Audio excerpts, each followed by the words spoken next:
hidupnya. Hosana, Hosana, nyanyikan syukur bagi Raja. Hosana, Hosana, bumi dan surga satukan suara.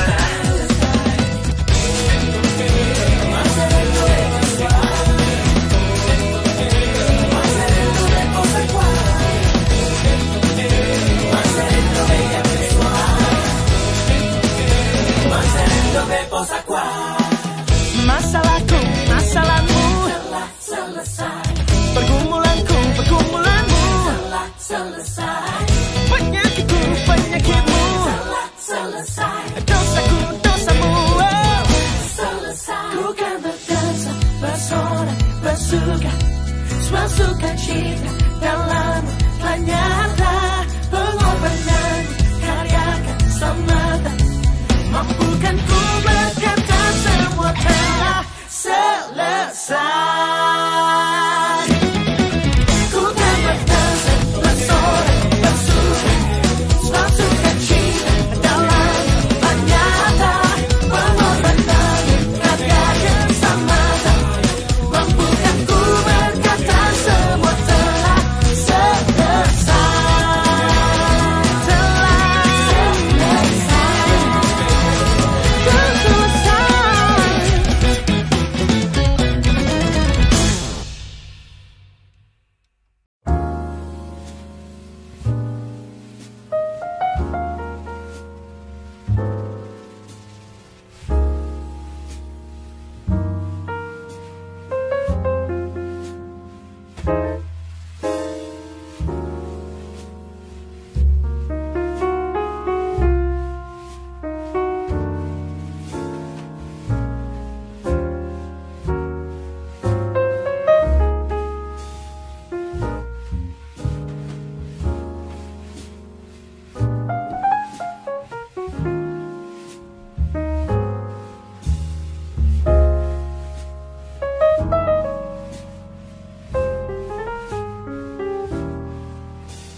Puji Tuhan, kita sudah melihat ruang berita untuk sepekan.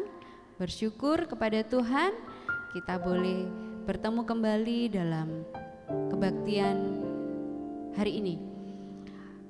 Saya menyambut untuk jemaat Gereja Baptis Indonesia Pengharapan Surabaya, Gereja Baptis Indonesia Pengharapan Betania Surabaya. Mari kita bersama-sama bersekutu, bersatu hati, datang kepada Tuhan, mengucap syukur bahwa Tuhan selalu ada dalam kehidupan kita. Ketika kita datang kepada Tuhan, kita menyembah Dia, kita merasakan hadiran Tuhan ada dalam hidup kita.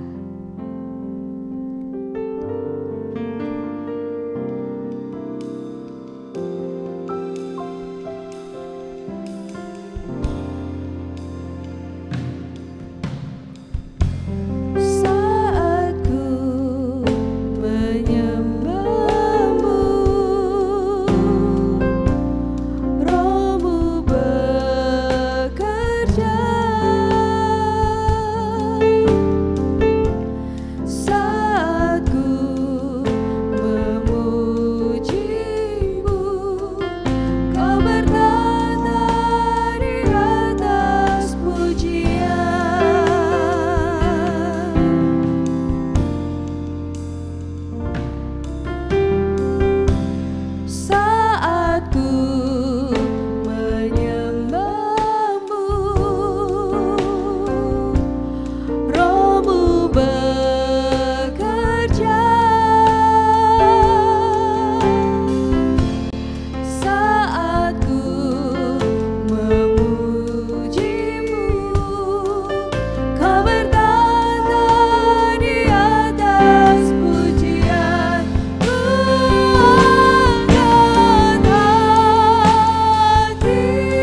syukur Tuhan, Engkau selalu ada dalam hidup kami. Kami ucap syukur atas kesempatan yang indah ini, kami boleh bersama-sama datang kepada Tuhan, memberikan waktu kami untuk mendengar yang terbaik dari Tuhan, untuk kami boleh lebih baik lagi menjalani hari demi hari atas campur tangan Tuhan. Saat ini Tuhan, kami percaya Tuhan ada di tengah-tengah kami, di tengah-tengah bakti kami pada saat ini. Biarlah Tuhan Kau berkati Tuhan bakti kami pada hari ini Tuhan. Hanya dalam nama Tuhan Yesus kami berdoa. Amin.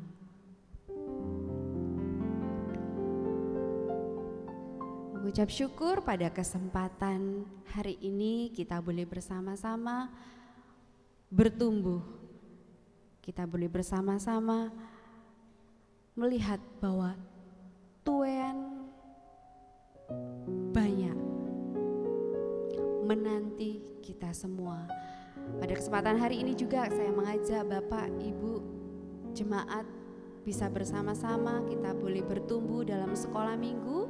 Setelah kebaktian ini kita boleh bersama-sama masuk ke kelas masing-masing. Jika belum bergabung bisa menghubungi PIC sekolah minggu ataupun tata usaha gereja. Mari kita bertumbuh dalam kasih Tuhan. Biarlah nama Tuhan terus dipermuliakan dalam hidup kita maupun gereja.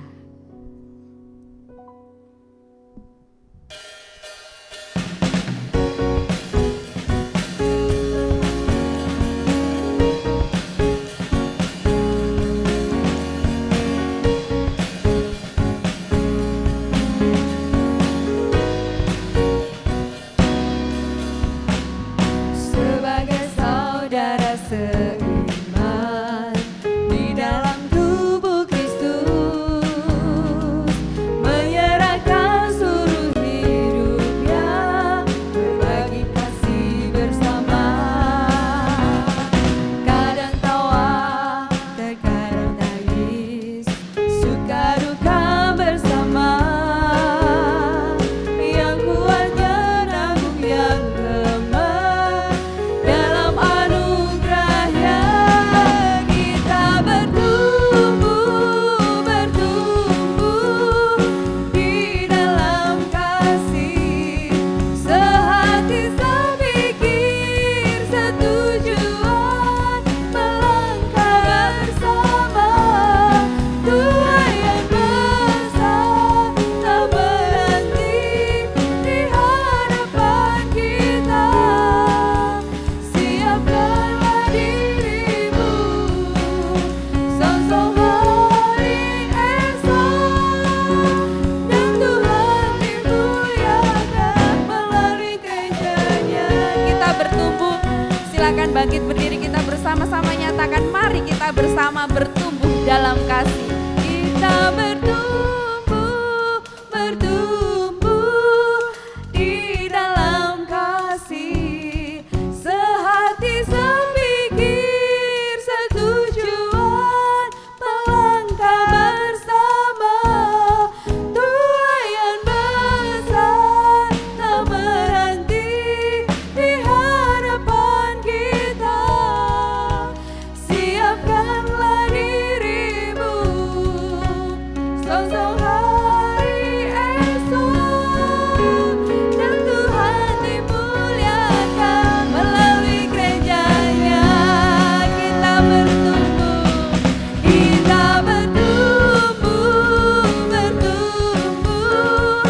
di dalam kasih. Sehati sepikir, setujuan, melangkah bersama. Tuhan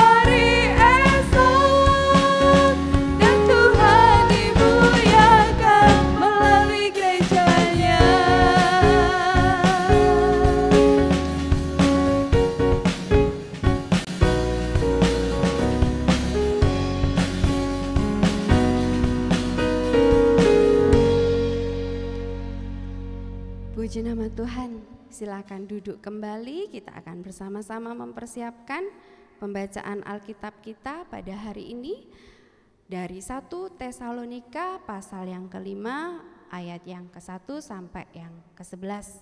1 Tesalonika pasal kelima ayat 1 sampai 11 kita akan baca silih berganti. Saya akan membacakan ayat 1 dan ayat ganjil selanjutnya. Sidang jemaat bisa membaca ayat kedua sampai dengan ayat ke-10, ayat genap selanjutnya. Berjaga-jaga. Tetapi tentang zaman dan masa, saudara-saudara tidak perlu dituliskan kepadamu.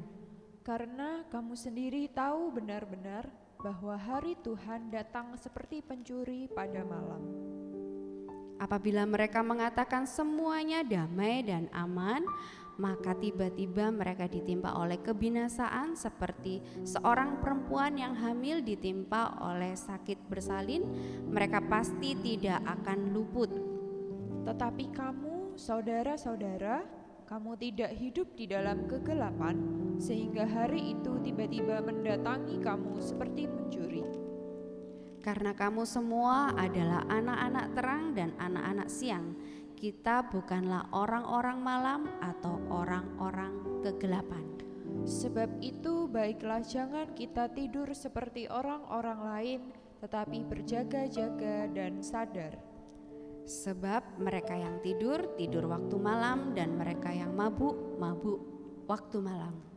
Tetapi kita yang adalah orang-orang siang, baiklah kita sadar, berbaju zirahkan iman dan kasih, dan berketopongkan pengharapan keselamatan. Karena Allah tidak menetapkan kita untuk ditimpa murka, tetapi untuk beroleh keselamatan oleh Yesus Kristus, Tuhan kita. Yang sudah mati untuk kita, supaya entah kita berjaga-jaga, entah kita tidur, kita hidup bersama-sama dengan Dia. Karena itu nasihatilah seorang akan yang lain dan saling membangunlah kamu seperti yang memang kamu lakukan. Kita akan bersama-sama siapkan hati kita datang kepada Tuhan. Biarlah jiwa kita terbuka untuk Tuhan. Biarlah Tuhan menyelidiki segala perkara yang ada dalam hidup kita. Terus layakkan Tuhan dalam hidup kita.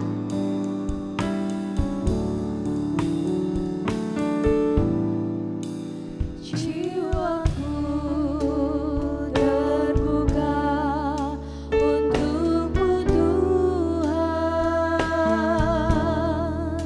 Selidiki, nyatakan segala perkara.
Puji nama Tuhan.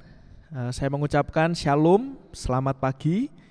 Bapak Ibu Saudara sekalian Jemaat Gereja Baptis Indonesia Pengharapan Surabaya. Dan juga saya menyambut kepada Bapak Ibu Saudara sekalian Jemaat Gereja Baptis Indonesia Betania Surabaya, yang dimana pagi hari ini kita bisa beribadah bersama-sama. Sungguh suatu hal yang sangat menyenangkan, sangat sukacita ketika kita bersama-sama memberikan waktu kita untuk beribadah kepada Tuhan di hari Minggu ini. Kita akan belajar kebenaran firman Tuhan, tetapi sebelumnya mari kita akan berdoa terlebih dahulu. Bapa Surgawi, kami sungguh bersyukur atas waktu yang indah kami boleh memuji, memuliakan nama Tuhan. Kami boleh menaikkan syukur kami kepadamu pada pagi hari ini. Dan di tengah sukacita kami, rasa syukur kami rindu untuk mendengar kebenaran firman Tuhan. Tuhan berkati hamba-Mu yang akan menyampaikan kebenaran, dan juga setiap jemaat pemirsa, baik yang ada di tempat ini maupun yang sedang menyaksikan secara online. Kami percaya Tuhan akan menolong kami untuk kami memahami kebenaran firman Tuhan. Terima kasih ya Tuhan, di dalam nama Tuhan kami Yesus Kristus kami telah berdoa. Haleluya, amin. Bapak Ibu Saudara yang dikasihi oleh Tuhan, kita sudah masuk di minggu yang ketiga di bulan Februari ini. Dan minggu lalu kita sudah mengawali satu pembahasan atau pembelajaran dari surat yang baru. Kalau beberapa waktu lalu kita belajar dari 1 dan 2 Korintus, di kesempatan hari ini termasuk minggu lalu yang sudah mengawali khotbah dari Pak Pendeta Dwi Hari, kita belajar dari surat Paulus kepada jemaat di Tesalonika, yaitu 1 Tesalonika pasal yang kelima ayat 1 sampai ke 11. Kita akan belajar satu tema yang cukup menarik, satu tema yang mungkin sudah sering sekali saya dan saudara dengar, tetapi hari ini kita mau belajar yang lebih mendetail, yang lebih spesifik tentang hari Tuhan. Judul firman Tuhannya adalah Hari Tuhan, Rahasia Tuhan. Saya tidak akan membacanya untuk kedua kali karena tadi sudah ditolong oleh WL atau worship leader, dan hari ini kita akan membahasnya. Diawali dari konteks surat ini, saya sedikit mengulas atau mengulangi apa yang disampaikan oleh Pendeta Dwi Hari minggu lalu. Jadi jemaat di Tesalonika merupakan jemaat yang didirikan oleh Rasul Paulus, Bapak Ibu Saudara. Jemaat ini tergolong masih muda usianya karena ketika Paulus memenangkan jiwa-jiwa di kota Tesalonika, ternyata ada ancaman dari orang-orang Yahudi sehingga mengharuskan Rasul Paulus itu pergi ke Berea, ke Athena, dan kemudian sampai di kota Korintus. Dan di kota Korintus inilah Paulus memberikan penguatan kepada jemaat-jemaat di Tesalonika. Dan salah satu hal yang didapati oleh Paulus, ternyata orang-orang di Tesalonika masih mengalami kebingungan tentang hari kedatangan Tuhan yang kedua kali. Dan oleh sebab itu di surat ini Paulus memberikan atau menyelipkan satu pengajaran yang sangat penting untuk jemaat Tesalonika pada waktu itu, dan juga untuk kehidupan saya dan saudara di masa yang sekarang ini, karena masih sama relevansinya. Bapak Ibu Saudara yang dikasihi oleh Tuhan, ada dua ajaran yang ingin diajarkan oleh Rasul Paulus berkaitan dengan hari kedatangan Tuhan. Tujuan surat ini ditulis yaitu supaya ada kebingungan nasib orang-orang Kristen yang telah meninggal pada waktu kedatangan Yesus kembali. Kita sudah pelajari minggu lalu di pasal yang keempat. Dan hari ini kita akan mempelajari nasib orang-orang yang masih hidup ketika Tuhan Yesus datang kedua kalinya. Bapak Ibu, kalau pertanyaan itu diajukan kepada saya dan saudara, apa atau bagaimana perasaan kita? Bagaimana kehidupan saya dan saudara yang masih hidup ini kalau andai kata besok atau 2 jam atau 5 jam lagi Tuhan Yesus datang untuk kedua kalinya? Bagaimana kondisi kita? Hari ini kita mau belajar dua hal berkaitan dengan hal ini Bapak Ibu. Yang pertama kita akan membahas dulu bagaimana tentang waktu kedatangan Tuhan. Apa yang firman Tuhan katakan, terkhusus surat 1 Tesalonika ini katakan berkaitan dengan waktu kedatangan Tuhan Bapak Ibu Saudara. Saya menuliskan di sana kebenaran mutlak dari kebenaran atau waktu kedatangan Tuhan adalah Tentang hari kedatangannya tidak ada yang tahu, dan tentang hari kedatangannya tidak perlu dituliskan. Jelas sekali di dalam firman Tuhan di dalam Markus pasal ke-13 ayat yang ke-32. Mari kita akan membuka supaya ini bisa menjadi kekuatan bagi kehidupan saya dan saudara. Markus 13 ayatnya yang ke-32. Di sana dikatakan, tetapi tentang hari atau saat itu tidak ada seorang pun yang tahu, malaikat-malaikat di sorga tidak, dan anak pun tidak, hanya Bapa saja. Bapak Ibu, melalui firman Tuhan ini jelas sekali diingatkan bahwa tidak ada satu pribadi pun yang tahu hari kedatangan Tuhan.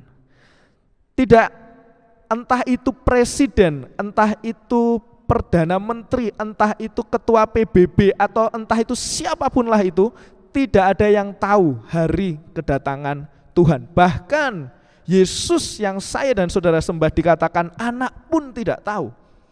Dan yang kedua kebenarannya adalah tentang hari kedatangannya tidak perlu dituliskan. Di dalam 1 Tesalonika pasal yang ke-5 ayat ke-1 di sana dikatakan, tetapi tentang zaman dan masa saudara-saudara tidak perlu dituliskan kepadamu. Ini kebenaran mutlak yang perlu saya dan saudara pahami, bahwa hari kedatangan Tuhan tidak ada yang pernah tahu dan tidak perlu untuk dituliskan. Kemudian kebenaran yang kedua, hari Tuhan akan datang seperti pencuri. Di ayat yang kedua mari kita baca. Karena kamu sendiri tahu benar-benar bahwa hari Tuhan datang seperti pencuri pada malam hari. Bapak Ibu, kalau kita belajar atau memperhatikan seorang pencuri, kedatangannya itu adalah kedatangan yang tidak diduga-duga atau tidak dikehendaki. Betul? Ada yang pencuri datangnya di jadwal Bapak Ibu Saudara? Tentunya tidak ada. Karena ketika pencuri datangnya di jadwal, pasti si penghuni rumah sudah mempersiapkan segala macam peralatan dapur gitu ya. Pisau, sendok, garpu, sebagainya untuk menghalau si pencuri itu. Jadi kedatangan pencuri itu kedatangannya tidak diduga-duga dan tidak dikehendaki. Demikian juga dengan hari kedatangan Tuhan itu tidak diduga-duga. Bapak Ibu Saudara, dan itu menjadi kebenaran yang harus saya dan saudara pegang. Saudara, saya teringat beberapa tahun yang lalu, mungkin berarti 9 tahun yang lalu ya, kita dihebohkan dengan isu kiamat akan datang, yaitu di tanggal 21 bulan 12 tahun 2020, tahun 2012. Sampai-sampai ada film yang merilis dan menggambarkan situasi kiamat itu di tahun 2012 itu. Dan kalau kita pelajari ada banyak alasannya. Saya sedikit melihat berita dan kemudian mencoba mengelis Bapak Ibu, mendaftarkan ya alasan-alasan. Di sana dikatakan kalender suku Maya itu berakhir sehingga itu dikatakan kiamat. Kemudian pancaran sinar matahari itu tingkat tinggi pada waktu itu sehingga itu mendukung untuk adanya kiamat. Kemudian adanya pertukaran posisi kutub utara dan selatan, cahaya di bumi padam total. Hal-hal itulah yang membuat akhirnya manusia memprediksi hari kiamat itu. Bahkan Amerika Serikat sempat membangun bunker Bapak Ibu Saudara. Bunker yang digunakan untuk menyelamatkan orang-orang pada hari kiamat itu sehingga dia bisa selamat. Bapak Ibu Saudara, tetapi nyatanya seperti saya dan saudara ketahui, sampai detik ini kita ada di tanggal 21 Maret 2021. Tidak ada hari kiamat, kita tetap baik-baik saja. Dan masih banyak lagi prediksi-prediksi di tanggal lain yang coba dimunculkan oleh manusia, tetapi sampai saat ini hari kedatangan Tuhan itu belum juga terjadi. Oleh sebab itu saudara, saya mau memberitahu bahwa apa yang kita bisa ambil, yang pertama bahwa hari kedatangan Tuhan sama sekali tidak ada yang tahu. Dan dengan demikian untuk waktu-waktu ke depan, siapapun orang yang berani mengklaim atau memprediksi hari kedatangan Tuhan, di saat itulah saya bisa katakan itu adalah sebuah kebohongan. Karena firman Allah jelas mengatakan tidak ada yang tahu. Mau itu Bapak Pendeta besar sekalipun dengan jumlah jemaat atau pengikut ribuan, kalau dia menyatakan hari kedatangan Tuhan dan menyebutkan waktunya, di saat itulah dia sedang berbohong. Karena firman Tuhan mengatakan tidak ada yang pernah tahu. Bapak Ibu Saudara, pertanyaan berikutnya, mungkinkah kedatangan Yesus kedua kali akan terjadi tanpa disadari oleh orang-orang Kristen yang masih hidup? Mungkin atau tidak, saya dan saudara sebagai orang-orang Kristen tidak menyadari hari kedatangan Tuhan. Saya akan mencoba menjelaskan dengan menggunakan ayat ketiga, keempat, dan kelima. Mari kita simak Bapak Ibu Saudara. Ada dua kata ganti orang yang digunakan oleh Paulus untuk menggambarkan hal ini. Kata ganti orang yang pertama, dia adalah mereka di ayat yang ketiga. Saya akan menolong membacakan. Apabila mereka mengatakan semuanya damai dan aman, maka tiba-tiba mereka ditimpa oleh kebinasaan. Seperti seorang perempuan yang hamil ditimpa oleh sakit bersalin, mereka pasti tidak akan luput. Kata ganti yang pertama yang dipakai oleh Paulus adalah mereka. Siapakah mereka itu? Mereka adalah orang yang tidak percaya, orang-orang Yahudi, orang-orang Romawi yang menganggap bahwa semuanya akan baik-baik saja. Bapak Ibu Saudara yang dikasihi oleh Tuhan, semua akan baik-baik saja, semua akan damai, semua akan aman. Itu tidak terlepas dari sejarah atau budaya pada waktu itu. Orang-orang Romawi, orang-orang yang menjajah bangsa Yahudi selalu mengatakan bahwa semua itu akan baik-baik saja. Asal kamu nurut sama Kaisar Romawi, semuanya akan baik-baik saja. Semuanya akan damai. Everything will be okay. Itu yang dikatakan oleh orang-orang Romawi pada waktu itu. Dan kata-kata itulah yang dipakai oleh Paulus, saudara, untuk menjelaskan bahwa orang-orang atau mereka yang mengatakan semuanya akan baik-baik saja, itulah yang mendapatkan murka Allah. Orang yang terlena, orang yang hidupnya tidak mau berhati-hati, itulah yang mendapatkan murkanya Allah. Bapak Ibu, orang-orang yang tidak percaya bisa terus hidup di dalam kegelapan dan menyangka kalau mereka ada dalam keadaan aman dan baik-baik saja. Tetapi sesungguhnya ketika Yesus datang kembali, mereka ditimpa kebinasaan. Menjadi layak jika orang yang tidak percaya tidak menyadari kedatangan Yesus kembali. Karena mereka belum mengerti, mereka belum diterangi oleh Roh Kudus. Di saat itulah menjadi layak sekali kalau mereka kaget atau mereka tidak menyadari hari kedatangan Tuhan Yesus. Tetapi Paulus memberikan lanjutannya Bapak Ibu Saudara. Di ayat yang keempat dan kelima, Paulus menggunakan kata ganti orang lainnya. Di sana dituliskan kamu. Saya akan membacakan ayat yang keempat. Tetapi kamu, saudara-saudara, kamu tidak hidup di dalam kegelapan sehingga hari itu tiba-tiba mendatangi kamu seperti pencuri, karena kamu semua adalah anak-anak terang dan anak-anak siang. Kita bukanlah orang-orang malam atau orang-orang kegelapan. Ada perbedaan yang sangat mencolok, yang sangat kontras yang ditunjukkan oleh Paulus. Kalau mereka tadi menunjukkan atau menggambarkan orang-orang yang hidup di dalam kegelapan, orang-orang yang belum percaya kepada Tuhan, tetapi kata ganti kamu itu menunjukkan orang-orang yang sudah hidup di dalam terang Tuhan. Apa yang dimaksud dengan orang-orang yang hidup di dalam terang Tuhan? Jadi ketika saya dan saudara hidup di dalam terang Tuhan, kita sudah memiliki Roh Kudus dalam kehidupan kita. Kedatangan Yesus kembali bukanlah seperti ancaman Bapak Ibu Saudara. Karena orang percaya tidak lagi di dalam kegelapan dosa dan ketidaktahuan, alias kita sudah hidup di dalam terang Tuhan itu. Bapak Ibu, kalau kita perhatikan ada banyak dosa, bahkan hampir semua dosa itu dilakukan di tempat gelap. Hampir semua dosa itu dilakukan di tempat yang tersembunyi Bapak Ibu Saudara. Kalau anak-anak muda mungkin melihat video porno, tidak akan mungkin itu ditunjukkan kepada orang lain. Akan disembunyikan di dalam kamar, lampu mati, atau banyak orang yang melakukan kecurangan-kecurangan di kantor, di perusahaan itu dengan sembunyi-sembunyi. Karena kalau dia menunjukkan kebobrokan itu pasti dunia akan tahu. Dan Bapak Ibu Saudara, itulah analogi yang diberikan. Saya dan saudara ini adalah orang-orang terang, orang-orang yang bisa terlihat oleh siapapun karena kita memiliki Kristus. Dan ketika Tuhan Yesus datang, terang itu datang kedua kalinya, tidak akan membuat kita malu dan dosa-dosa kita dibukakan. Karena kita sudah benar, kita hidup di dalam Tuhan Bapak Ibu Saudara. Saya menuliskan hari Tuhan tidak datang seperti lampu sorot yang akan menguak dosa-dosa yang membuat orang ingin bersembunyi dan melarikan diri. Tidak akan, karena kita sudah hidup di dalam terang itu.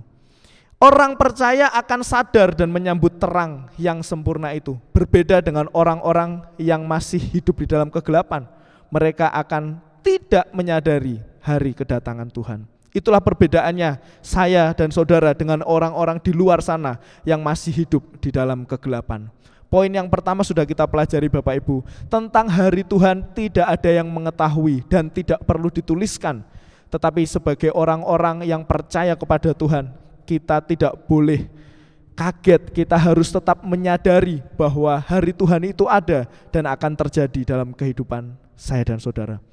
Poin yang kedua Bapak Ibu Saudara, poin kedua dan poin terakhir dalam pembelajaran kita, saya menuliskan di sana adalah kesiapan menyambut kedatangan Tuhan.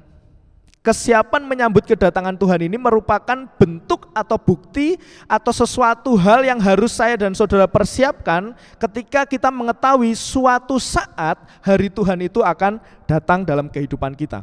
Saya menuliskan ada dua respon yang saling bertolak belakang, dan itu saya temukan ada di kitab 1 Tesalonika ini. Paulus menggambarkan ada orang-orang yang terlena. Di sana dikatakan di ayat yang ke-7, saya akan menolong membacakan, sebab mereka yang tidur waktu malam, dan mereka yang mabuk waktu malam. Bapak Ibu, Rasul Paulus memparalelkan orang yang tidur dan orang yang mabuk ini bukan dalam arti harafiah. Bukan orang yang terus tidur dan mabuk, tidak seperti itu. Tetapi Paulus memberikan gambaran orang yang mabuk dan orang yang tidur ini adalah orang-orang yang tidak sadar. Bapak Ibu, kalau orang-orang mabuk nggak sadar pasti ya, dia tidak tahu apa yang dilakukannya. Oleh sebab itu kenapa orang mabuk itu menjadi sumber masalah, menjadi sumber perpecahan. Orang yang mabuk itu tidak dikehendaki oleh orang lain. Karena orang-orang yang tidak sadar, orang-orang yang mabuk adalah orang-orang yang tidak sadar secara emosi, baik pikiran maupun perbuatannya, sehingga dia seringkali melakukan hal-hal yang tidak benar. Seringkali mereka melakukan hal-hal yang tidak dipikirkan jangka panjangnya. Dan pertanyaan besarnya, apakah saya dan saudara menjadi orang-orang yang seperti ini? Apakah saya dan saudara menjadi orang-orang yang terus-menerus tidak sadar akan apa yang saya dan saudara lakukan? Mungkin kita sering kali mengutamakan kesenangan-kesenangan pribadi kita.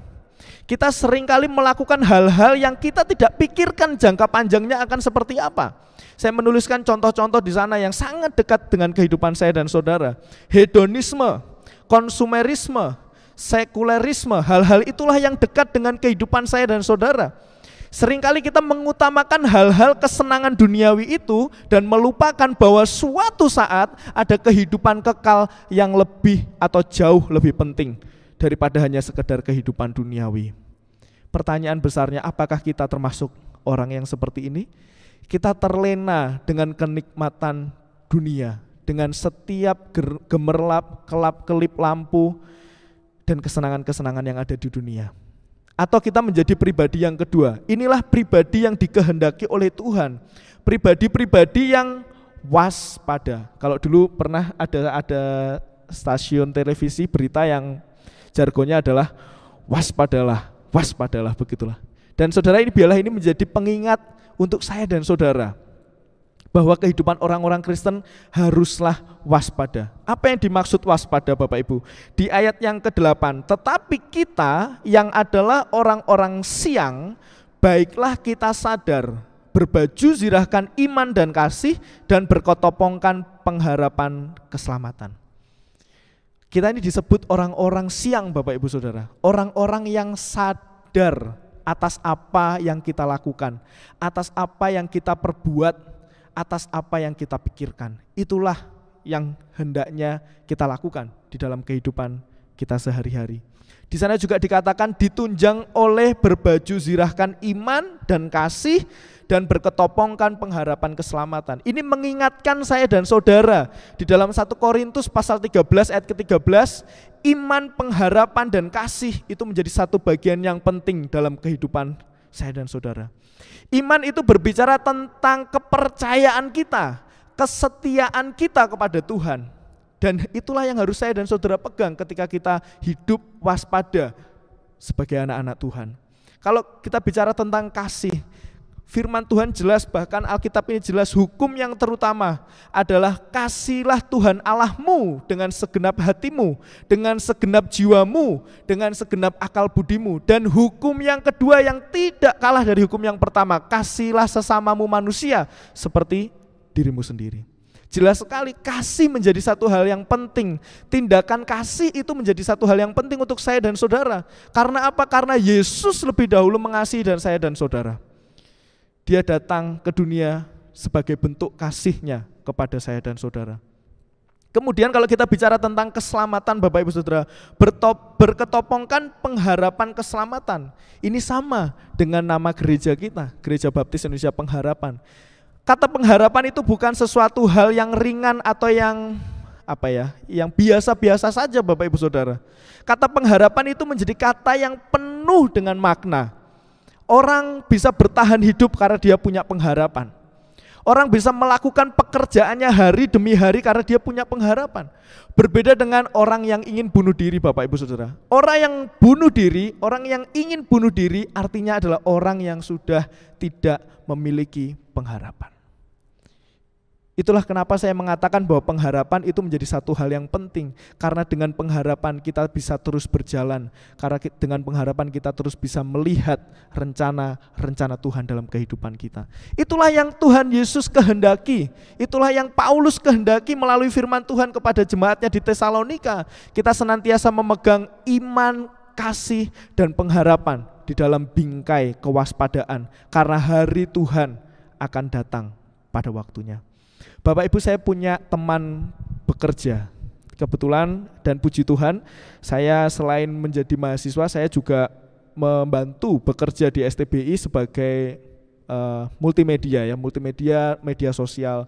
Dan teman saya atau karyawan, sesama karyawan senior saya, namanya Pak Lili ya, Beliau ini bukan dari agama Kristen, tidak satu kepercayaan dengan kita semuanya. Dia memiliki kepercayaan seberang ya, atau orang Muslim. Tetapi saya terberkati sekali dengan kehidupannya. Bapak Ibu, Pak Lili ini adalah karyawan yang tugasnya menyapu dan mengepel di perpustakaan Bapak Ibu Saudara.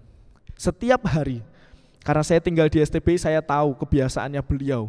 Beliau adalah karyawan yang seringkali pertama kali hadir di STBI untuk bekerja. Di saat yang lainnya masuk jam 8, dia masuk jam 6:30 Bapak Ibu Saudara, dan sudah mulai memegang sapu dan kain pelnya tentunya. Kemudian setiap hari Jumat, Pak Lili ini membagikan makanan kepada seluruh karyawan yang tidak sedikit. Kalau semuanya masuk itu 30 kurang lebih karyawan STBI. Dia membagikan 1 bungkus makanan kepada sesama karyawan. Dan itu ditunjukkan perilaku hidupnya kepada kita semuanya, kepada saya terutama. Sangat sopan sekali, ramah dengan senyuman, dan hal itu membuat saya, wow, orang yang tidak mengenal Tuhan, dia bisa mempraktekkan kasih, memperhatikan sesama dengan sangat luar biasa. Kemudian saya mencoba berpikir dan bertanya di dalam hati saya, sudahkah saya sebagai orang-orang Kristen melakukan hal itu? Atau ketika saya melihat orang-orang Kristen lainnya, mungkin karyawan-karyawan lainnya yang sudah seiman dengan saya menyatakan percaya kepada Yesus. Tetapi sungguh ironi ketika saya melihat orang-orang percaya malah tidak melakukan hal-hal yang berkenan di hadapan Tuhan. Saudara, saya tidak katakan Pak Lili ini adalah bisa menjadi teladan di dalam iman karena dia belum mengenal Tuhan. Tetapi saudara, pertanyaan menohoknya adalah, kalau Pak Lili saja yang tidak mengenal Tuhan bisa melakukan hal itu, kenapa saya dan saudara yang sudah percaya kepada Tuhan sangat sulit sekali untuk melakukan hal-hal yang berkenan di hadapan Tuhan?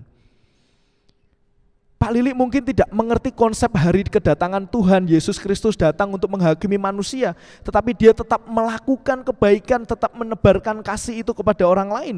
Tetapi bagaimana dengan saya dan saudara? Seringkali kita memanfaatkan kemerdekaan yang sudah saya dan saudara dapat untuk kehidupan kesenangan kita. Seringkali kita memanfaatkan kemerdekaan penebusan daripada Kristus untuk daripada Kristus itu untuk kesenangan pribadi kita. Untuk kita bisa melakukan hal-hal yang memuaskan pribadi saya dan saudara. Tetapi kita lupa, kita perlu untuk tetap waspada, melakukan hal-hal seturut dengan kehendak Tuhan. Pertanyaan besarnya Bapak Ibu Saudara, kita menjadi pihak yang mana? Kita menjadi pihak yang terlena dengan kenikmatan dunia, dengan kenikmatan hal-hal yang ada di dunia ini, hedonisme, sekulerisme, atau kita menjadi orang-orang yang waspada, terus mengingat bahwa suatu saat Yesus datang kedua kali dan membawa saya dan saudara untuk masuk ke dalam surga.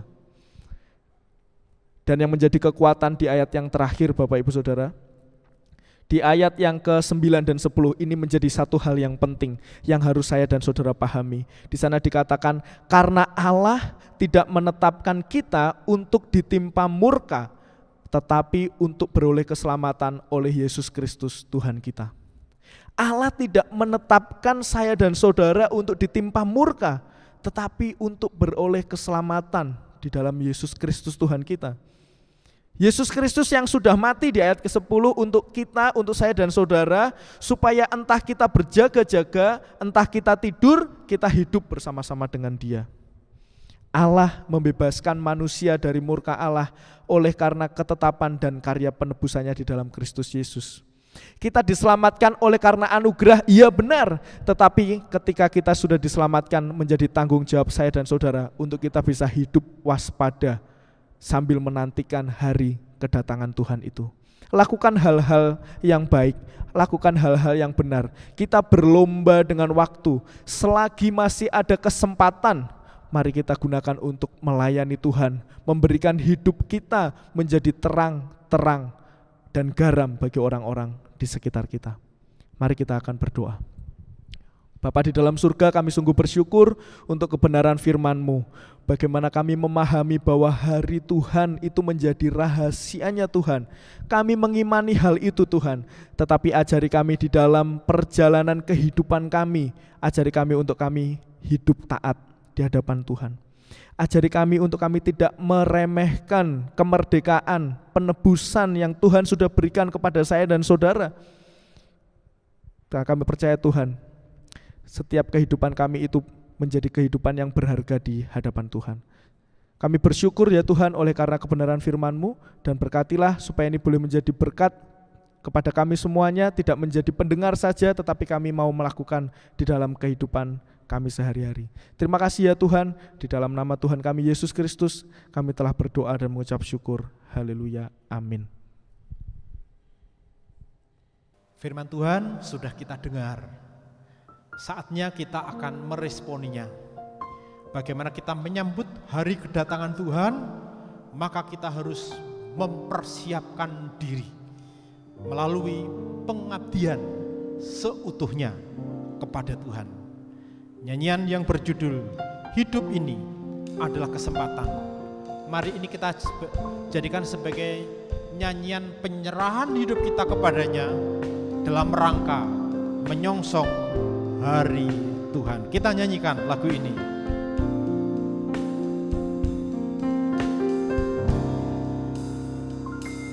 Hidup ini adalah kesempatan. Hidup ini untuk melayani Tuhan. Jangan sia-siakan waktu yang Tuhan beri. Hidup ini hanya sementara. Hidup ini adalah kesempatan.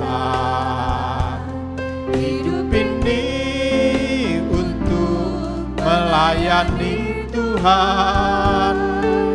Jangan sia-siakan waktu yang Tuhan beri. Hidup ini harus jadi berkat. Oh Tuhan, pakailah hidupku selagi aku masih kuat. saatnya nanti ku tak berdaya lagi. Hidup ini sudah jadi berkat. Oh Tuhan, pakailah hidupku selagi aku masih kuat. Bila saatnya nanti ku tak berdaya lagi, hidup ini sudah jadi berkah. Hidup ini sudah jadi berkah. Amin. Tuhan memberkati.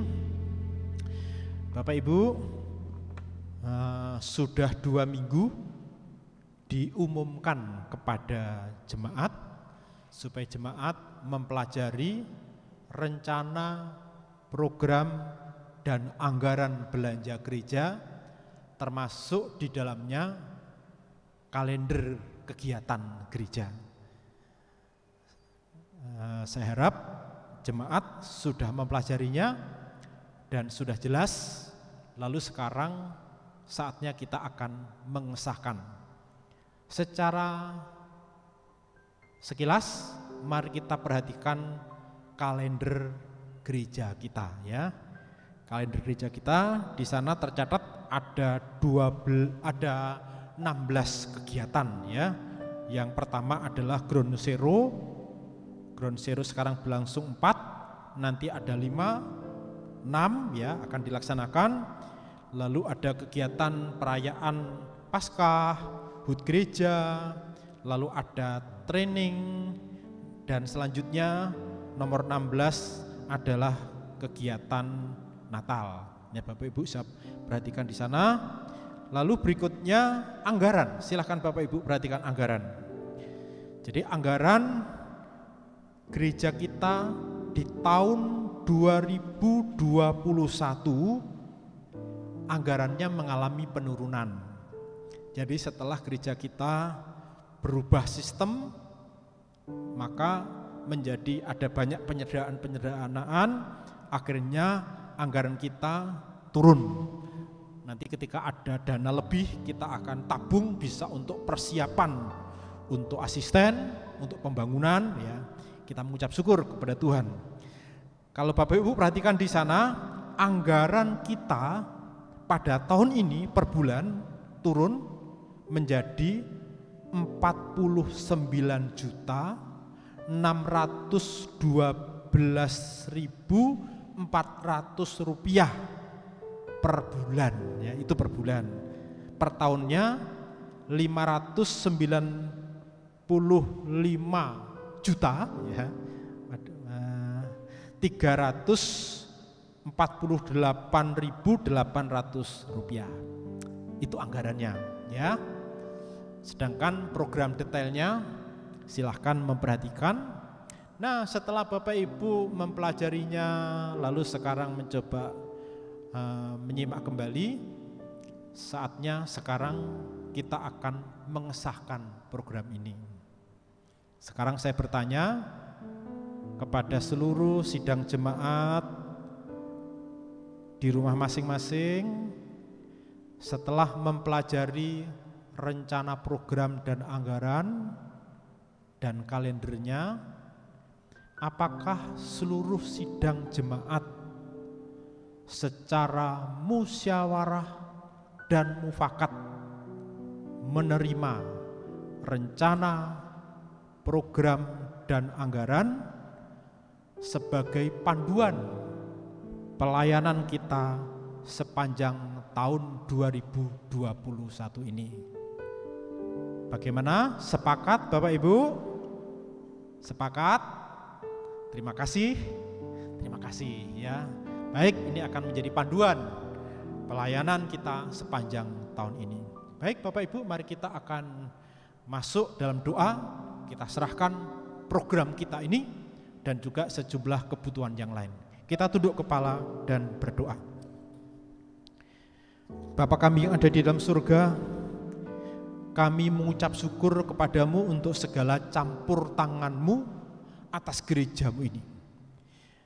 Sekarang kami sudah memiliki rencana program dan rencana anggaran dan sudah kami sahkan pada hari ini 21 Maret 2021. Tuhan, kami mohon Engkau akan terus memberkati, berkarya atas seluruh panitia gereja ketika melaksanakan setiap program ini dalam rangka untuk membangun kehidupan jemaat-Mu supaya semakin mengasihi-Mu melalui penyembahan, semakin mengasihi sesamanya melalui proses pemuritan dalam sekolah minggu yang saling memperhatikan, yang saling membangun di sana, dan juga jemaat-Mu akan terus bertumbuh dalam pelayanan, kasih kepada gereja-Mu, dan juga kasih kepada mereka yang terhilang melalui Injil yang kami beritakan. Berkatilah Tuhan. Oleh karena itu kami serahkan seluruh panitia perancang, mohon berkat-Mu, para gembala-gembala kelas, mohon berkat-Mu, seluruh pelayan gereja, sebagai aktivis yang melaksanakan program ini, berkatilah. Jemaat-Mu terus persiapkan untuk menikmati berkat-berkat yang dari-Mu. Kami terus menyerahkan juga Gereja Baptis Indonesia Betania, yang terus bergumul dengan calon hamba Tuhan.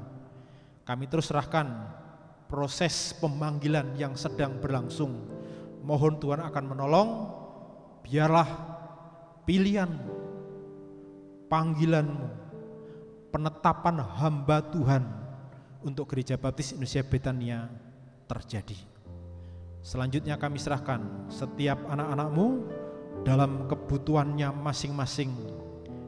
Yang sakit Tuhan sembuhkan, yang sedih Tuhan hiburkan, yang putus asa Tuhan berikan jalan keluar dan pengharapan, yang sedang membangun rumah tangga Tuhan terus memimpin agar kebahagiaan rumah tangga dinikmati, pekerjaan yang ditekuni Tuhan juga memberkati, supaya menjadi sarana anak-anak ini terus melanjutkan kehidupan pelayanannya di tengah-tengah dunia ini, yang merancang masa depan Tuhan ada di dalamnya semuanya. Terima kasih juga persembahan-persembahan yang sudah kami persembahkan kepadamu, baik itu persepuluhan, persembahan-persembahan sukarela. Tuhan menerima, menjadikan alat kemuliaan-Mu. Terima kasih Tuhan, terima kasih. Pada akhirnya kami bersyukur kepadamu Tuhan atas pimpinan yang Engkau berikan dalam ibadah ini dari awal sampai pada akhirnya. Selanjutnya kami akan mengakhiri ibadah ini. Kami akan terus menjalankan tugas pengabdian kami sepanjang minggu ini. Oleh karena itu Tuhan, kami mohon berkat-Mu yang terus Engkau limpahkan kepada mereka, supaya setiap anak-anak-Mu terus berjalan di dalam segala berkat-Mu saja. Di dalam nama Bapa, Putra, dan Roh Kudus kami berdoa. Amin.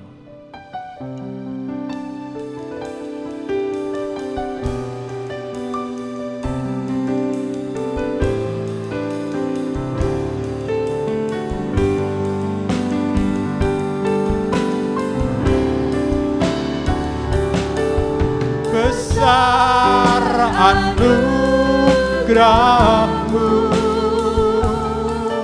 berlimpah kasih-Mu, semakin hari semakin bertambah. Besar anugerah-Mu, besar anugerah-Mu, besar anugerah-Mu, berlimpah kasih-Mu, semakin hari semakin bertambah.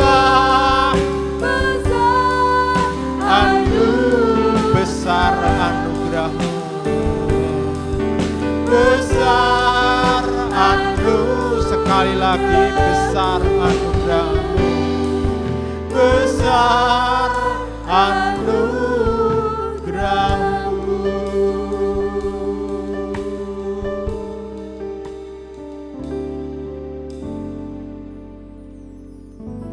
Amin. Saya terus mendorong Bapak Ibu semuanya terus mempersiapkan diri masuk dalam pergerakan gereja kita selanjutnya, yaitu pemuritan. Silahkan bertumbuh, berbagi kasih, saling membangun melalui pemuritan. Tuhan memberkati. Agar jemaat mengalami pertumbuhan pengabdian secara utuh, kami mengajak jemaat sekalian untuk mengikuti setiap pergerakan gereja, yang diantaranya penyembahan atau kebaktian, pemuritan sekolah minggu, dan pelayanan. Jadi agar kita menjadi sehat yang seimbang, diharapkan setiap jemaat setelah mengikuti kebaktian atau penyembahan agar masuk ke dalam pemuritan di sekolah minggu. Selamat bertumbuh dan menjadi pemenang. Kuserahkan padamu, jadilah sesuai kehendak-Mu. Ajar aku,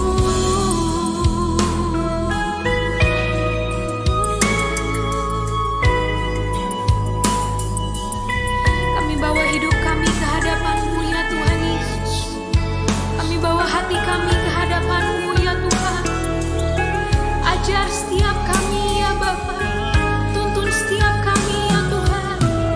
Di tahun integritas ini Tuhan, kami mau lebih lagi berjalan sesuai dengan kehendak-Mu ya Tuhan Yesus. Mari sama-sama kita angkat tangan kita saudara. Oh Jesus, oh we praise You Lord. Sing I will praise You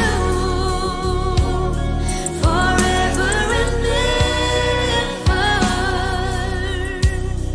With all of my heart and all of my strength and all of my life, I offer to You, Lord. Let Your will be done in my life. Oh, I will praise You. Oh, Jesus, forever and ever.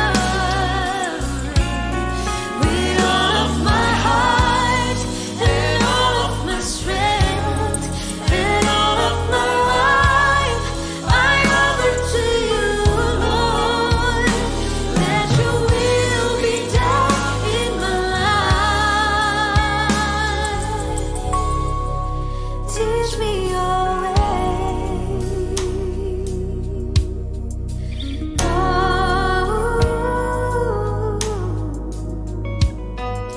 Teach me Your way. Oh Jesus, teach me Your way. Teach me Your way.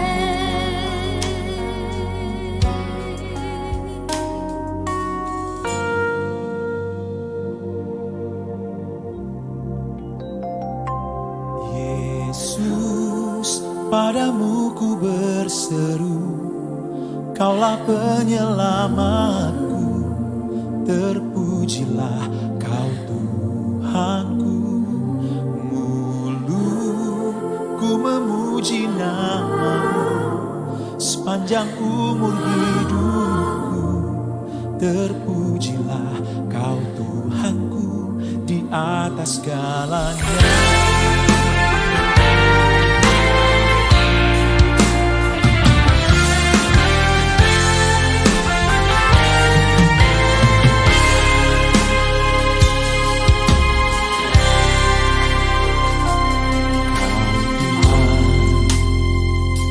Penolong dalam hidupku, ku percaya hanya kepadamu. Kau pegang tanganku dan tuntun langkahku. Yesus, Kau perlindunganku.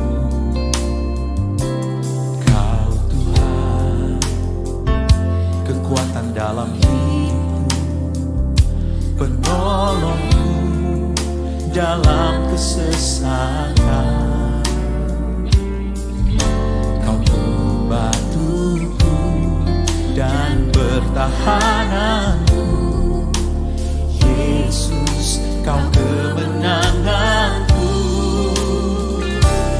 Yesus, padamu ku berseru, Kaulah penyelamatku. Terpujilah Kau Tuhanku. Dulu ku memuji nama-Mu sepanjang umur hidupku. Terpujilah Kau Tuhanku di atas segalanya. Oh, Kau Tuhan, kekuatan dalam hidupku, penolongku dalam kesesakan. Kau batuku dan pertahananku, Yesus, Kau kemenanganku. Yesus, padamu ku berseru, Kaulah penyelamatku. Terpujilah Kau Tuhanku. Ku memuji nama-Mu sepanjang umur hidupku. Terpujilah Kau Tuhanku di atas segalanya.